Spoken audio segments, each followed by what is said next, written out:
Сайн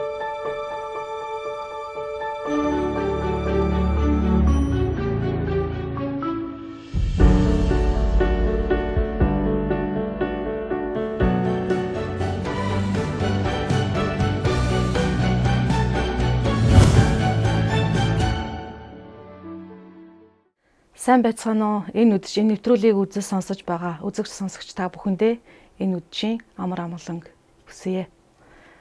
Намайг Бямчлон гэдэг би өөрийгөө товчхон танилцуулахад соёл урлагийн сургуулийг 2000 онд дуулаачийн мэргэжлэр төгссөн. 2006 онд ертөнцийн эзэн Есүс Христэд итгээд одоо ажиллаж хөдөлмөрлөөд сүм чуулгандаа үйлчлээд явж байгаа нэг өсвөө байна. Тэгээ та бүхэндээ ертөнцийн эзэн гэж хэм бэ? Есүс Христ гэж хэм бэ? Тэр хэн юм бэ гэдэг талаар үнэхээр та бүхэнтэйгээ бас хуваалцах хүссэн юм аа. Би анх 2006 онд сүм чуулганд ирэхдээ надад өөрийн хувийн хэрэгцээгээр хэлж ирж байсан. Хүмүүс Есүс Христийг бас үнэхээр яг шашин гэж хэлж хардаг. Миний хувьд ч гэсэн анх шашин гэж харж байсан. Тэгээд анх сүм чуулганд ирээд үнэхээр бурхан эзэн гэж байдаг. Тэр тайтгарал, тайвширлыг өгдөг. Тэр хүмүүсийг үнэхээр хайрлсан нэгэн. Тэр 2000 жилийн өмнө хүн төрлөختний энэ харанхуй гим нүглийн төлөө энэ их гим нүгэл дотор байгаагаа мэдхгүй байгаа энэ хүмүүсийг хайрлаж үнэхээр загалмаа дээр тэр бүхий л хайраа харуулсан эзэн байгаа. Тэр 3 хоногийн дотор үхлээс дахин амилж бидэнд мөнх амийг өгсөн тэр агуу эзэн байгаа. Тэр агуу эзнийг би үнэхээр түүнийг хүлээж авч түүнд итгэсэн тэр мөчөөс эхлэн миний хувийн амьдралд өөрчлөлт гарсан. Миний зан чанарт ч бас өөрчлөлт баг гарч байгаа. Хүн гэдэг бол угаасаа төрөлхийн гим нүгэлтэй. Энэ дэлхий өөрөө ч гэсэн бас маш их хүний зовлон илүү жаргалаасаа илүү зовлон маш илүү хүмүүс ард түмэн өөрсдөө бид нар мэддэг. Ерөнхийдөө хүний амьдралд жаргалаасаа илүү зовлон л их байдаг. Ингээд харахтаа бид нар ертөнцийн эзнийг бурхан эзнээ таньж мэдхгүй маш их гим нүгэл дотор бид нар байдаг байгаа. Харин Есүс Христийг хүлээж авч түүнд зүгээр л түүний урсгасан цуснд итгэснээр түүний загалмаа дээр хийсэн тэр ажилд итгэснээр бидний үнэхээр нүд нээгддэг. Энэ дэлхий дээр байгаа нар сар огторгуу ан амтан араатан жигүүртэн чулуу энэ дэлхий дээр байгаа бүх бүтээлүүд түүнийг магтахын тулд байдаг гэдгийг би үнэхээр дуулал номноос тэр бурхны үгнээс таньж мэдсэн байгаа. Гэтэл өнөөдөр амьдарч байгаа хүмүүс өглөө босоод амьд сэрүүн босч байгаа да. Өнөөдөр идэх хоолтой, өмсөх хувцастай байгаа да. Өнөөдөр Монгол орн минь дайн тулаангүй байгаа да. Үнэхээр бид нар талархаж мэдхгүй, тэр бурхныг таньж мэдхгүй тэр харанхуй амьдралаар замж байдаг. Бид нар үнэхээр мэддгүү. Үнэхээр тэр харанхуй дотор байдаг. Гэтэл бурхан зүгээр л та нар надад итгэл гэдэг тэр түлхүүрээр л та нар үнэхээр тэр гайхамшигтай тэр мөнх амийг болоод тэр утга учирыг таньж мэднэ гэд бурхан өөрийн үгээ хэлсэн байхад хүмүүс маш их тэр төөрөгдөл дотор амьдарч байгаа нь харамсалтай байдаг. Үнэхээр Есүс Христ итгэх итгэл нь таны болоод бидний манай улс орны дэлхийн ертөнцийн үнэхээр хүсэж хүлээж байгаа авах зохистой тэр ерөөл юм шүү гэдгийг энэ ташрам дэлгээ та бүхэндээ хэлхийг хүсэж байна. Түүний цуснд итгэрэй. Түүнд бүх зүйл боломжтой. Тэр бүгдийг сайнаар эргүүлж, тэр бүгдийг сайхнаар эргүүлдэг гэсэн. Харин зовлон үрж хүн дарамт үрсэн, төөрж бодилсон хүмүүсээ та нар над дээр би та нарт амралтыг өгье гэж бурхан өөрийн үгэндээ хэлдэг байгаа. Эцэж туйлдсан хүнд дарамт үрсэн хүмүүсээ бүгд над руу ир. Би та нарыг амраая. Буулгыг минь өөр дээрээ авч надаас суралц. Учир нь би зүрх сэтгэлдээ дүлгөөн даруу билээ. Тэгээд та нар сэтгэлдээ амралтыг олох болно. Миний буулга амархан, миний ачаа хөнгөн гэв. Ялангуяа монголчууд өнөөдөр үнэхээр Есүс Христ хэрэгтэй байгаа. Үнэхээр нийгэм маш хэцүү болж байна. Цаг хугацаа явагдсан нийгэм маш хэцүү болж байгаа. Хүний сэтгэл хөрж байна. Хүн хүнээ худалдаж байна. Хүний наймаа явж байна. Завхаарл ямар нэгэн буруу зуршлаар зөвхт бас амьдралаар амьдарч байна. Энэ бүх зүйлүүд үнэхээр Есүс хэрэгтэй байна. Есүс хэрэгтэй байна гэдгийг үнэхээр дахин хэлээд байгаа. Тийм ч учраас бид нар сайн мэдээгээ ярьсаарч байх болно. Бидний дэлхийн хязгаар хүртэл бид сайн мэдээгээ бид нар дэлгэрүүлсээр байх болно. Түүний хэлсэн ярьсан түүний үйлс мөгнийг бид даган дуурайсаарч байх болно. олон хүмүүс гэрэл дээрээсээ олон хүмүүс муу яриа сүнсний боолчлоос чөлөөлөгдөөсөө гэж бид хүсдэг, залбирах ч болно гэж би бодож байна.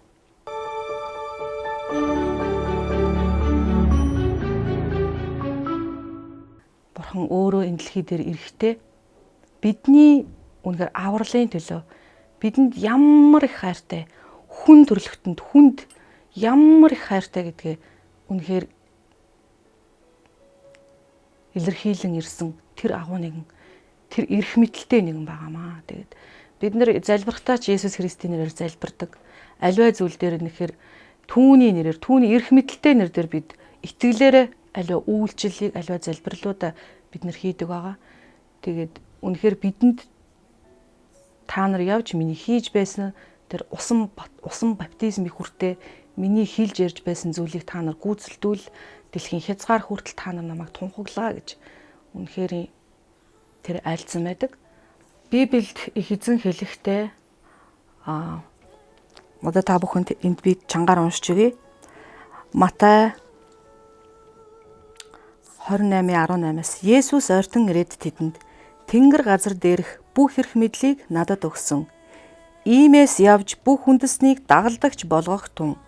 Эцэг хүү ариун сүнсний нэрээр тэдэнд баптизм хүртээж миний та нарт тушаасан бүгдийг сахин биелүүлэхийг тэдэнд заа. Харагтун. Үеийн төгсгөл хүртэл би та нартай үргэлж хамт байх болно гэж айлдав. Үнэхээр энэ судар бүр дээр бичсэн үг болгон амьтай, хүчтэй байдаг. Бурхны үг өөрөө нугас чүнгийг нэвтэрдэлтэй. Үнэхээр хүч чадалтай үг байдаг. Бид нар Библийг зүгээр нэгэн хүний зохиосон ном, эсвэл ямар нэгэн шашны нэгэн хүний бүтээсэн зүйл мэтээр үзэж зүгээр л хаагаад орхисон байдаг. Заримдаа хэрэгцээтэй үедээ гаргаж ирээд уншдаг. Үгүй юм аа. Библи гэдэг бол тэр чигээрээ Бурхны амьд, үнэхээр тэр үйлддэг хүч чадалтай үг энэ ариун судар дээр бичсэн байдаг.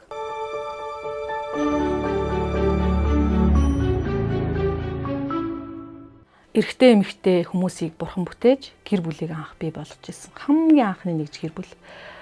Гэтэл хүн Бурханаас олдож, Бурханыг таньж мэдгээ байгаад үнэхээр гим нүгэл дотор орсон, гимд унсан. Үнэхээр тийм хүний зүрх сэтгэл заваан болсон, бохор болсон. Муу муухайг боддог болсон, нуудаг, хаадаг болсон, ичдэг болсон. Хулгай, завхаарал, худал хуурмаг, уралт энэ бүх зүйлүүд байсан. Тэний итгэл бүр энэ дааж давшгүй аимшигтай гим нүгэл дотор хүн төрлөختөнд живсэн. Энэ зүйлийг олж хараад сууж байхдаа Бурхан аавын зүрх сэтгэл уйлсан. Бурхан аавын зүрх сэтгэл Бурхан өөрөө зүгээр суугаагүй. Тийм учраас тэр хайртай хүүгээ, цорын ганц хүүгээ дэлхий рүү илгээсэн. Иохан 3:16 дээр байдаг. Тэр хүүгээ илгээж бүх хүн төрлөختнийг ийм л замаар шийдвэрлэнэ. Ийм л замаар хүн төрлөختнийг аварна. Хайртай хүнээ би аврах болно гэсэн Бурханы энэ агуу хайр Есүс Христийг дэлхий рүү илгээсэн. Бурхан ертөнцийг үнэхээр хайрлсан тул цорын ганц хүүгээ өгсөн. Ингэснээр хүүд итгэгч хинч мөхөхгүй, харин мөн хамтай болох юм. Бурхан өөрийн хүүгээ ертөнцийг яллахын тулд биш, харин түүгээр дамжуулан ертөнцийг аврахын тулд ертөнц рүү илгээсэн билээ. Есүс Христийг зүрх сэтгэлдээ хүлээн авч түүний өмнө даруугаар ив. Тэр л зүйл хувь хүнийг болоод хэсэг хүмүүсийг улс орныг өөрчилнө. Бидний Монгол, бидний хүмүүс үнэхээр өөрчлөгдсөн, үнэхээр дэвжсэн, дээшилсэн, хүний оюун ухамсар санаа сэтгэл зүй хүртэл үнэхээр тэр ухамсартай, тийм гайхамшигтай нийгэмд хүрж өөрчлөгдөе гэвэл бид нар Есүс Христийг хүлээж аваач.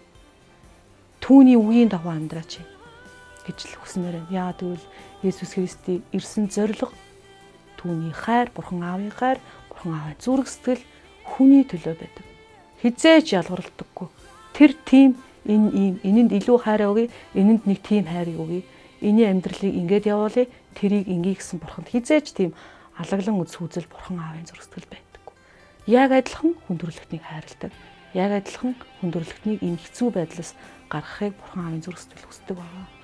Тэгээд түүний хүү Есүс Христээр дамжуулан бидэнд өөрчлөлт, бидэнд шинжлэлт, өөдрөг амьдрах тэр дэвшилт амьдрал бидний өмнө тавигддаг. Есүс Христ 2000 жилийн өмнө загалмаа дээр яг л тэр гэмт хэрэгтэн хийсэн хүмүүстэй адилхан загалмаа дээр цовдлогдсон. Үнэхээр Есүс гэмтээ байсан юм уу?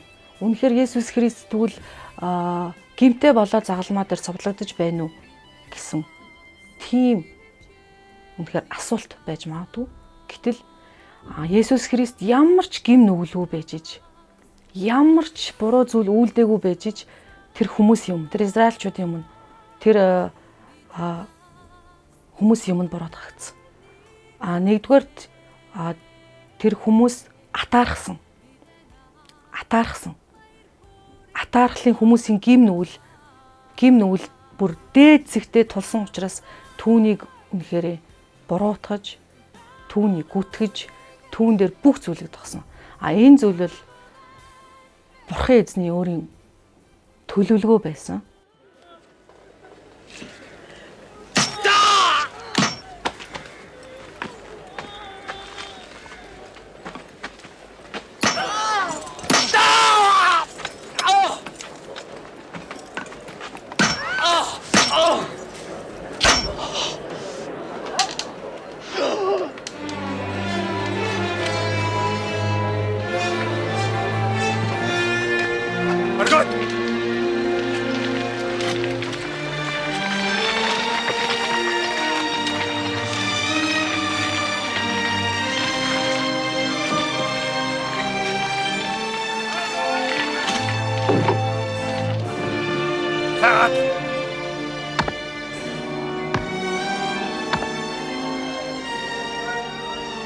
Ансатай!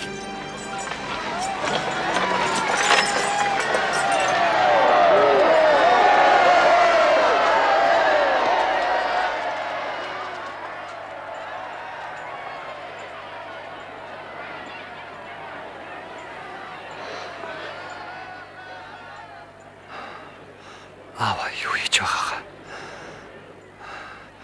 ойлгохгүйд нь хөршөөгөр. Бурхан ертөнцийг үнэхээр хайрлсан тул цорын ганц хүүгээ илгээв. Хүүд итгэгч хэн ч мөхөхгүй харин мөн амьтаа болох юмаа гэсэн үг байдаг. Яг энэ үгэн дээрээс үнэхээр мөнх ам гэж яг юу яриад байна? Мөнх ам гэж яг юу вэ гэдгийг бас үзэгчд сонсогчд маань зарим хүмүүс маань эргэлздэг, гайхдаг. Мөнх амьдрал гэхээр энэ дэлхий дээр ингээл амьдраад мөнхөд байгаад ах юм уу?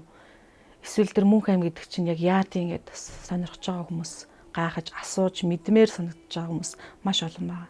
Энэ зүйлийг үнэхээр яг тайлбарлахад хүнд өгөгдсөн тэр сүнс гэдэг зүйл мөнхөд бүтээгдсэн мөнх зүйлийг Бурхан өөрөө хүнд өгчихсөн байдаг. Мөнхөд байх тэр сүнсийг үнэхээр диваажн руу аваачих уу, үнэхээр там руу оруулах уу гэдэг нь хүний өөрийн хувийн сонголт байдаг байна. Хүн энэ хорвоо дээр амьдарч байна. За энэ хорвоог өнгөрөөл энэ хорвоогоос насвараад явлаа л болоо. Өөр юм байхгүй. Тэр тийм амьдрал байдгүй гэсэн бодолтой үзэлтэй хүмүүс байдаг. Гэтэл үгүй. Сүнс гэж үнэхээр байдаг учраас бид нар ямар нэгэн зарим хүмүүс сүнслэг зүйлсүүдийг олж харсан байдаг. Тэр тийм үзэгдэл харсан тэгж байлаа гэд те ярьдаг. Тэгж ярихаас харахаасаа илүүгээр Бурхан та нар хараагүй хэрнээ итгэсэн юутай ерөөлтэй вэ? Хараагүй хэрнээ итгэсэн ерөөлтэй вэ гэж байдаг. Тэгээ үнэхээр диваажин гэж байдаг, сүнс гэж байдаг, сүнслэг зүйл байдаг гэдгийг шинжлэх ухаан хүртэл нотолсон байгаа.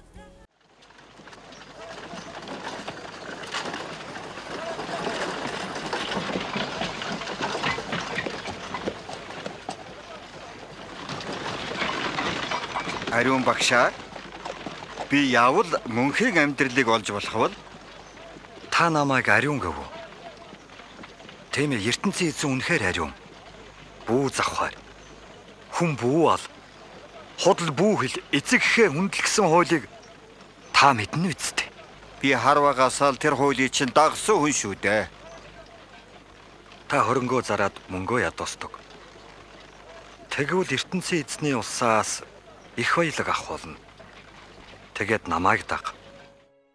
Мөнх ам гэдэг бол үнэхээр бидний махан бие бол хувцас л гэсэн үг. Бидний ясан дээр тогсон махан хувцас. Энэ цаг хугацаатай зүйл. Бидний амьдарч байгаа энэ материалын бүх зүйл цаг хугацаатай. 100 жилийн дараа гэхэд энэ зүйлүүд хуужран илэгдэн байхгүй болно. Хүний махан бие хүртэл байхгүй болно. Харин хүний сүнс сэтгэл гэдэг бол мөнхөд өгөгдсөн. Тэр ямар үнцэнтэй тэр хувь хүн гэдэг бол хизээч үнэхээр үгээр илэрхийлэхийн аргагүй тэр нэгэн л бүтээл бол бүтээл. Хүмүүс зарим нэгэн шашны номлол хэлдэг. Хүн дахиж төрнө, амтан болно. Одоо юу гэдгийг тэгж ярьдаг. Үгүй ээ. Хүн бол хүн өөрөө сүнсээр сүнслэг бүтээгдсэн тийм агуу нэгэн бүтээл байгаа.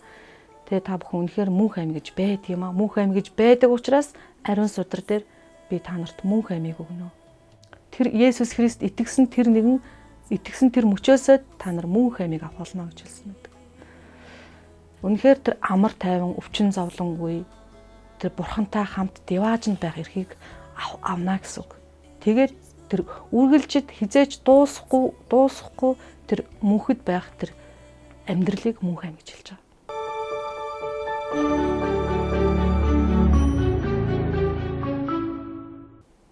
Есүс Христ загалмай дээр цовдлогдсныхоо дараа 3 хоногийн дотор амилж тэр Галилийн ирчүүдийг харж хахад тэнгэр өөд одсон. Тэр тэнгэр элчнэр хэлсэн байгаа. Галилийн ирчүүдээ Есүс Христ яг ингээд тэнгэр өөд өргөгдсөн лугайд л дэлхийн төгсгөл үед яг ингэж ирэх болно гэж айлцсан. Есүс Христ дахин амилсан. Үнэхээр эрх мэдэлтэй бурхан. Тэр энэ үхэл амьдрал амь сүнсийг гартаа хатгсан эзэн учраас түүнд үхэл ямар ч хэцүү зүйл байгаагүй. Тэр үхлийг даван туулаад амилах нь түүнд зүгээр л түүний хийж үнэхээр эрх мэдэлтэйгээр түүний хийж чадах ганц зүйл нь тэр байсан. Тэр үхлийг ялсан. Бусад шашингууд байдаг. Хизээч үхлийг ялсан. Хизээч онгон эмэгтэйгээс төрсөн тийм шашны тэргүүлэгч, удирдагч, манлайлагч гэж хизээч бид нар сонсож байгаагүй. Ромын эзэн хаан Августын хаанчлалын үед Израилийн Иудэ аймгийг их Хрут хаан захирч байлаа. Тэр үед ертөнцийн эзний ирүүлсэн элч Гавриэл Назар хотын майрагч бүсгүй дээр ирлээ.